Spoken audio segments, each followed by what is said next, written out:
Депутат Абенов.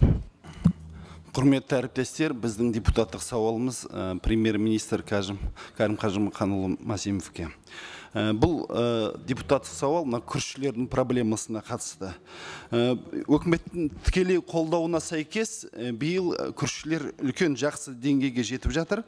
Тек қана бір жылдың ішінде 100 мың тоннаға артық күріш алынды, ол 26% өсті, егін көлемі де жақсы өсті. Биыл бірінші рет біз Қазақстан өз қажеттілігін барлығын өтеп отырмыз. Бірақ қуанышымыз көпке созылған жоқ, себебі қазір күріштің бағасы төмен түсіп, қазір барлық күрішшілер өз күріштерін ұстап сатамай отыр.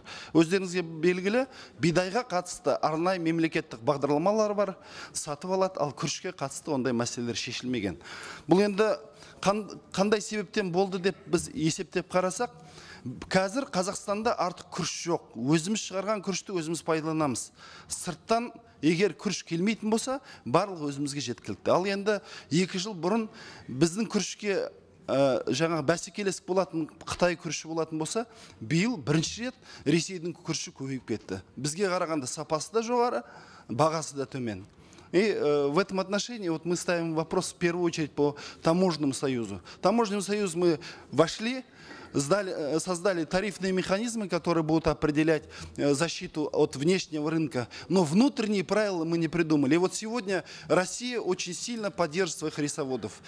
Государственный протекционный механизм. Они и субсидии дают, и новые сорта риса. У нас всего 2 сорта риса, у них 40 сортов. Каждые 3 года они обновляют.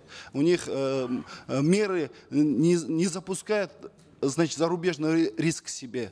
Высокие тарифы сделали защитные от китайского риса.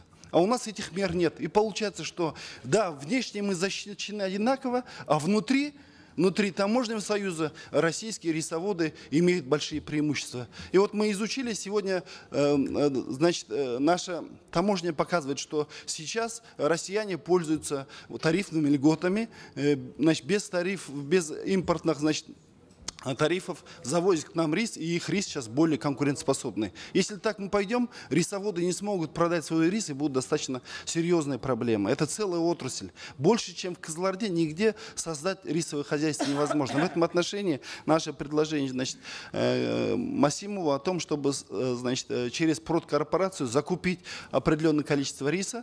Мы просим 30-40 тысяч тонн для того, чтобы весной они могли вернуть, чтобы какие-то средства были для выплаты заработной платы. Қазіргі күні мысалы жұмысшыларға әлі жаңа жылға айлықты төлеп болған жоқ.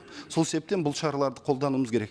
И во-вторых, мы должны сегодня в таможенном союзе общие для всех одинаковые меры протекционистские придумать. Если субсидии одинаковые, если, значит, льготы какие-то тоже одинаковые. Потому что по-другому просто мы друг другу будем конкурировать, и нас сложно будет развивать экономику. Спасибо.